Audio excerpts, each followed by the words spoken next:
Hey everyone, welcome in to another daily editorial here on the KE Report. I'm chatting with Jordan Roy-Byrne, founder and editor of The Daily Gold. Now, Jordan, we're going to focus a lot on gold in this interview because, well, gold is quite volatile right now, and today it's at least having a good day, a bit volatile on the upside as we're recording this on the futures market. Gold is up about $28, pretty similar on the spot market as well. That means that the futures, we are back above 1700, right around 1714 right now. I know a lot of the gold bugs are looking at today's action saying, hey, hopefully this is a bottom. It has bounced nice after a pretty rough start to the week. Monday and Tuesday, gold was just heading lower and lower. The fact of the matter is this is still going to be a down month for gold and another down quarter. But Jordan, are you taking any, at least positivity away from some of the moves today in gold? Not really, Corey. I think it could be kind of like an end of the quarter book squaring type of thing. I could be wrong about that, but that's my insight. And now I would say, just looking at the weekly chart, if we could see gold on a weekly basis close above 1750, I think that would be significant. But otherwise, I don't. Otherwise, I think selling pressure is more likely to continue than not. Now, Jordan, let's look at some of the headwinds then that you are outlining. You sent a recent update to all of your subscribers, and one of the highlights inside that update was discussing the net spec position in gold. Break down where we currently stand and where you see the potential headwinds still coming from in terms of the spec position. Okay, and yeah, it's important to note there's quite a few sentiment indicators out there, and they all can serve their own purpose. I mean, the Mark Holbert has one that's been like off the charts negative for gold.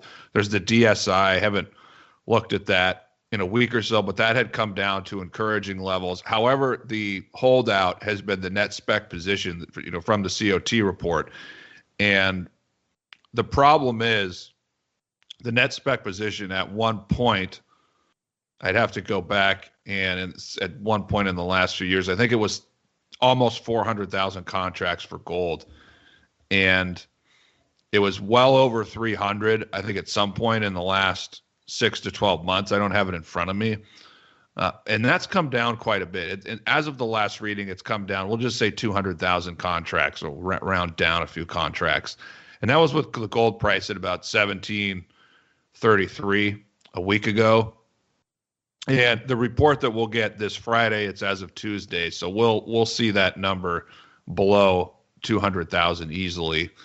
But the problem is, there's that many net spec positions, and you go back in the last 3 or 4 years. A lot of times when gold had significant bottoms, the net spec position was pretty close to zero. Now, I'm not saying it's going to come all the way down to zero, but however, when it is 200,000 contracts, they have that many contracts left. So there's no reason that, gold has to bottom at, 170,000 or 150,000. It could bottom at 100,000 or 80,000 or 120, but that's just my point is there's still a lot of spec contracts out there to be sold that can push the market lower.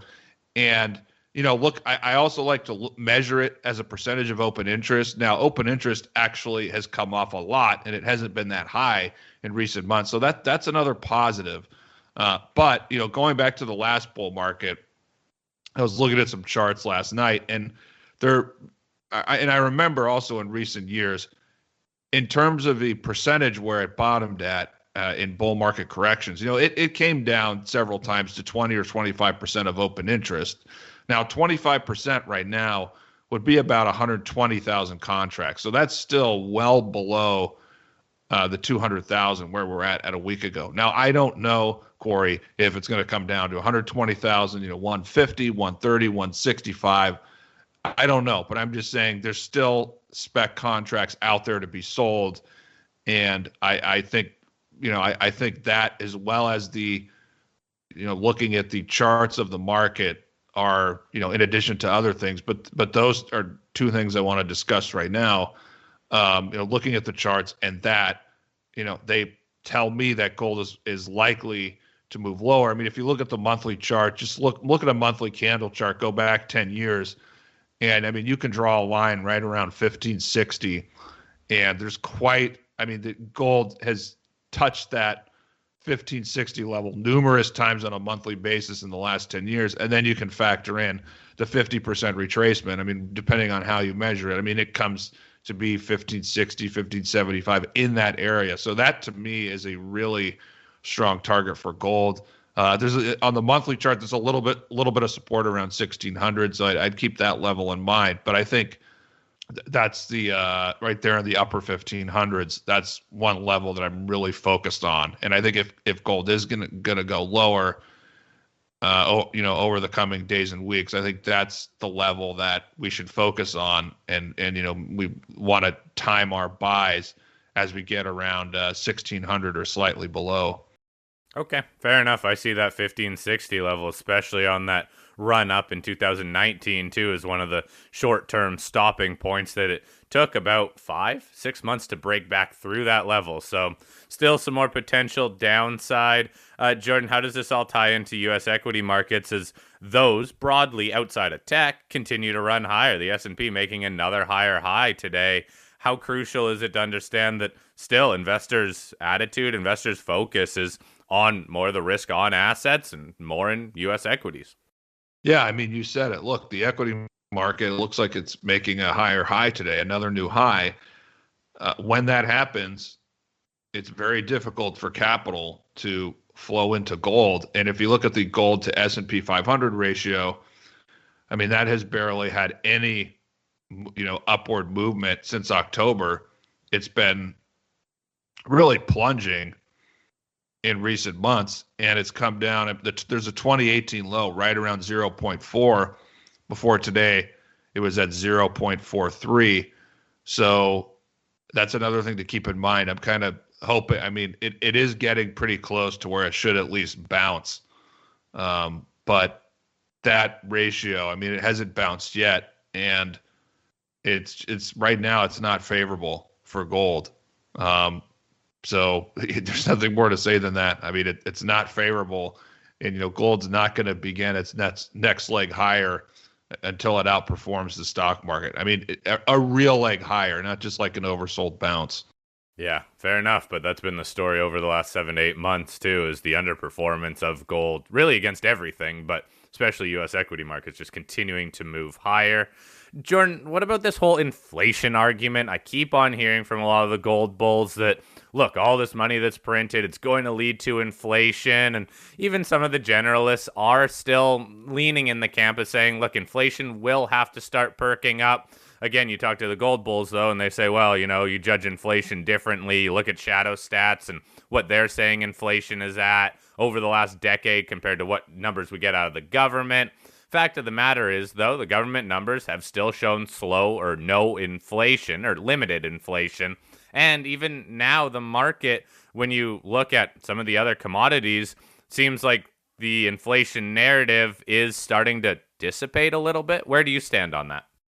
Well, there's a lot of things to talk about there, Corey. I would say, as far as Shadowstats, you have to look at the direction, look at the trend. So the trend in Shadowstats, it tends to be similar to the regular stats. And what we really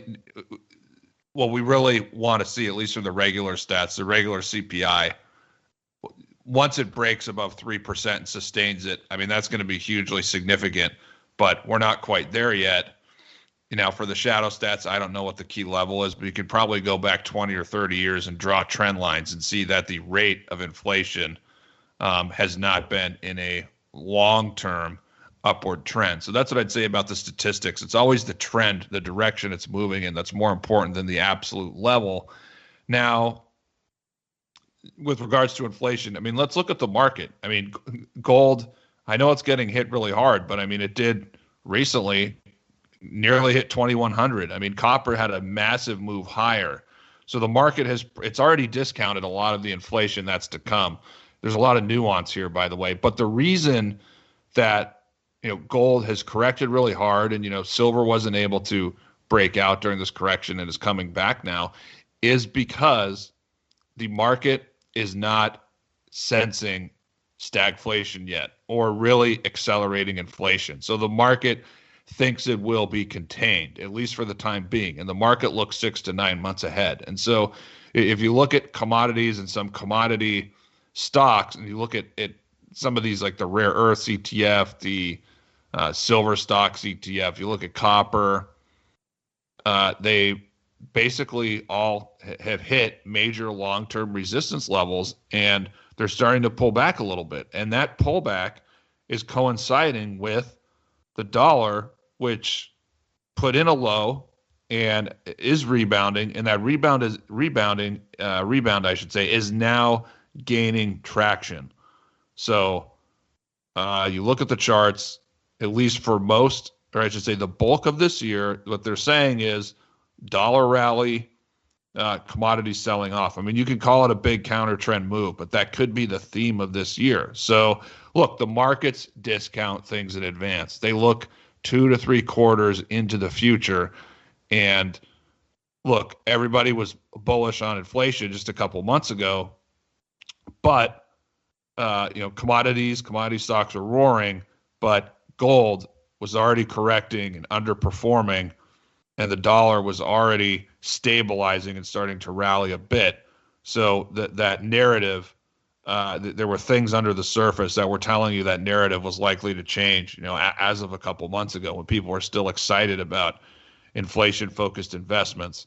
So I think that's the key takeaway, Corey, is if gold would have kept moving or it'd be a lot stronger, that would tell you that the market thinks that there could be stagflation this year or inflation could accelerate. But look, with the dollar stabilizing, its rally is gaining traction. Commodities have hit resistance. They're pulling back. Gold's already been selling off for 8 months. This is all telling you that inflation is not going to turn into stagflation this year. And so the other thing, last thing on this, Corey, people will talk about government spending, the 1.9 trillion bill. They're going to spend lots of money. The 1.9 trillion, it hasn't hit the economy yet. So that's going to take a lot of time to make its way into the economy. And then we'll see what happens from that point. Now, the news is starting to leak out that, the Biden administration, they want to do another infrastructure package. Now, it's possible they could use reconciliation again, but it would be at the very end of the year for next year. And so that's starting to be floated. And so my thinking is, Corey, that the 1.9 trillion, that'll start hitting the economy later this year. And so if they're able to pass, a huge infrastructure bill at the very end of the year, that amongst other things could shift the narrative to maybe stagflation or the potential for accelerating inflation next year. But as far as the here and now and the next 3 to 6 months, the market is telling you there's not going to be stagflation or accelerating inflation. All right. Well, one thing we also need to consider too is just how much all the commodities ran. Gold started running before, and then base metals, energy metals. A lot of commodities broadly ran very aggressively over the last about 1 to 2 years, especially in the last year. But, sometimes the correction comes very quickly as well. And quite frankly, maybe everyone did get a little ahead of themselves in terms of that whole inflation narrative, because how many years has it been now that we heard that inflation needs to pick up, and it just has not, either domestically or globally. Jordan, good chatting with you, buddy. Thank you for summarizing some of the key notes that you sent out to subscribers recently. I will post a link to your website so everyone can continue to keep up to date with you, and we will chat again next week. I hope you have a great rest of your week and a very happy Easter.